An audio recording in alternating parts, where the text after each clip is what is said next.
ಧರ್ಮಸ್ಥಳ ಪ್ರಕರಣಕ್ಕೆ ಸಂಬಂಧಪಟ್ಟಂತೆ ಅನನ್ಯ ತಾಯಿ ಸುಜಾತಾ ಭಟ್ ಅನನ್ಯ ಕೇಸ್ ಸಂಬಂಧ ವಿವರ ಕೊಡಿ ಅಂತ ಹೇಳಿ ಅವರಿಗೆ ಸೂಚನೆ ಹೋಗಿದೆ. ಆದರೆ ಕೇಸ್ ವಾಪಸ್ ಪಡೆಯುವುದಾಗಿ ಸುಜಾತಾ ಹೇಳಿದ ಮಾಹಿತಿ ಲಭ್ಯ ಆಗ್ತಾ ಇದೆ.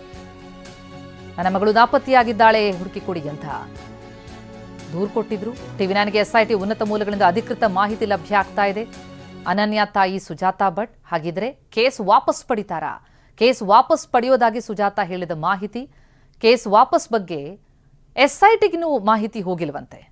ಆದರೆ ಎಸ್ಐಟಿ ನೋಟಿಸ್ ಕೊಟ್ಟಿದೆ, ಇದಕ್ಕೆ ಸಂಬಂಧಪಟ್ಟಂತೆ ಮಾಹಿತಿ ನೀಡಿ ವಿಚಾರಣೆಗೆ ಹಾಜರಾಗಿ ಅಂತ, ವಿವರವನ್ನ ಕೊಡಿ ಅನನ್ಯ ಕೇಸ್ ಸಂಬಂಧಪಟ್ಟಂತೆ ಎನ್ನುವಂತಹ ಸೂಚನೆಯನ್ನ ಸುಜಾತಾ ಭಟ್ ಅವರಿಗೆ ಕೊಡಲಾಗಿದೆ.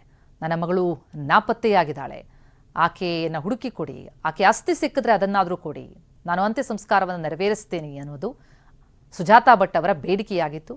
ಈಗ ಇದಕ್ಕೆ ಸಂಬಂಧಪಟ್ಟಂತೆ ಮಾಹಿತಿ ವಿವರವನ್ನು ನೀಡುವಂತೆ ಎಸ್ಐಟಿ ಅವರಿಗೆ ಸೂಚನೆಯನ್ನು ಕೊಟ್ಟಿದೆ.